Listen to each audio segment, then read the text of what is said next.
કેશોદ શહેરને 80 લાખના ખર્ચે 2 સિટી બસની ભેટ મળી છે। કેશોદ શહેરને સરકારની સ્વર્ણિમ જયંતિ મુખ્યમંત્રી શહેરી વિકાસ યોજના હેઠળ 80 લાખના ખર્ચે 2 સિટી બસ ફાળવાતા તેનો પાલિકા પ્રમુખ હસ્તે લોકાર્પણ કાર્યક્રમ યોજાયો હતો। આ બસ સેવા ખુલ્લી મુકાતા પૂર્વે અને પશ્ચિમ તરફના શહેરીજનો અને વિદ્યાર્થીઓને તાલુકા સેવા સદન આઈટીઆઈ તેમજ શહેરના સીમાડે આવેલ સ્કૂલ કોલેજ જવા ટોકન ભાવે મુસાફરી કરવામાં રાહત મળશે અને મોંઘાદાટ રિક્ષા ભાડા ચૂકવવામાંથી મુક્તિ મળશે।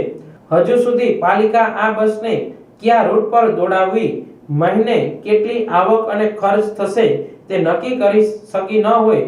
જો એક જ નક્કી કરેલ રૂટ પર અને નિશ્ચિત સમયે વારંવાર અવરજવર થતી રહેશે તો આ સિટી બસ સેવાનો લાભ લોકોને મળતો રહેશે।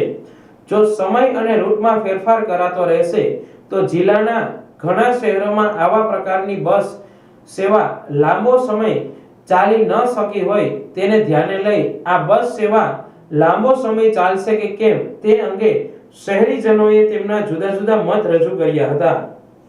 મેહુલ ગોંડલિયા, નગરપાલિકા પ્રમુખ, કેશોદ। કેશોદ શહેરના તમામ નાગરિકોને પહેલા તો શિવરાત્રિની હાર્દિક શુભકામના।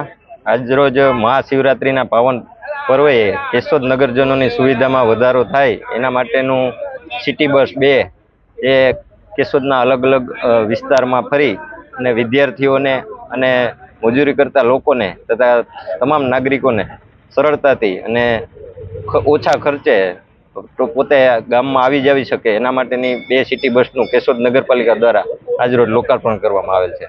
બસ કયા રૂટ ઉપર કામ કરશે અને શું ચાર્જ રહેશે? બસ આમ તો અત્યારે જો પ્રાથમિક રૂટ બનાવ્યો છે પણ એકદમ કન્ફર્મ થઈ જાય પછી એની ઓફિશિયલી જાહેરાત કરવામાં આવશે અને ટોકન ભાવ 5 ને 10 રૂપિયા એવા ટોકન ભાવે રાહત દરે આ બસ ચાલવાની છે। કેટલા કિલોમીટરનો અંતર કાપશે બસ? કેટલા કિલોમીટર ટૂંકમાં એનપી કોલેજેથી ચાલુ થવાની છે એક બસ અને એક આપણે બસ સ્ટેન્ડની આગળથી જે કેશોદ નગરપાલિકાની હદ વિસ્તાર છે એટલે એક રાઉન્ડમાં મારા અંદાજ પ્રમાણે 8 થી 9 કિલોમીટરનો રન કાપ। વ્યવસ્થા લાંબો સમય સુધી ચાલે એના માટે તમારી શું વ્યવસ્થા?